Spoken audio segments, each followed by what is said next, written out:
ரோஜா பூவை மட்டுமே வளர்த்துட்டு இருந்த என்னைய வந்து இந்த காய் பக்கம் திருப்பி விட்டது தான் வந்து இந்த பாவக்காயும் பச்சை மிளகாயும் தானே வளர்ந்து வந்தது தான். பட் இப்போ நிறைய வந்து காய் வைக்குது. இது பார்க்க பார்க்க அழகாகவும் இருக்குது. என்ன கலர் காம்பினேஷன் அவங்களே வந்து கொடுத்துக்குறாங்க. இது வந்து ரொம்ப அழகாக இருக்கு இல்லைங்களா. இது வந்து பார்த்திங்கன்னா கடையில் வாங்கின பாவக்காவில் பழுத்த விதையை கொண்டு வந்து போட்டிருந்தேன். அதை வச்சு இது இவங்க எல்லாருமே வளர்ந்து வந்துட்டுருக்காங்க. இது தவிர பார்த்திங்கன்னா பச்சை மிளகாய் வந்து மண்புழு உரம் போட்டதில் வந்து வளர்ந்து வந்த செடி தான். நிறைய நிற்குது, நல்லாவும் காய்க்குது. இது பார்த்திங்கன்னா ஜாதிப்பூ பறிக்கிறன்ற பேரில் குச்சி உடச்சிட்டேன். ஸோ வந்து யாருக்கும் தெரியாமல் சைலண்ட்டாக வந்து பதியம் வச்சுருக்கேன். வளர்ந்து வந்துடணும் ஆண்டவா அப்படின்னு நினச்சிட்டு.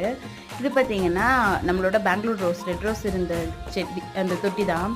ரோஸ் கருகிடுச்சு அப்படின்னு சொன்னால் பார்த்திங்கன்னா உள்ள நிறைய கீரைகள் நல்லா செழிப்பாகவே வளர்ந்து வந்துட்டுருக்கு. சரி இருந்துக்கோங்க அப்படின்னு விட்டாச்சு. கீழே பார்த்திங்கன்னா இது வந்து கீழாநெல்லி, மஞ்சள் காமாலை நோய்க்கு அதை தவிர நிறைய இதுக்கு நல்லதுன்னு சொல்கிறாங்க. பட் நிறைய வளரும், அது நல்லா பிடிங்கி போட்டுருவேன் அப்பப்போ.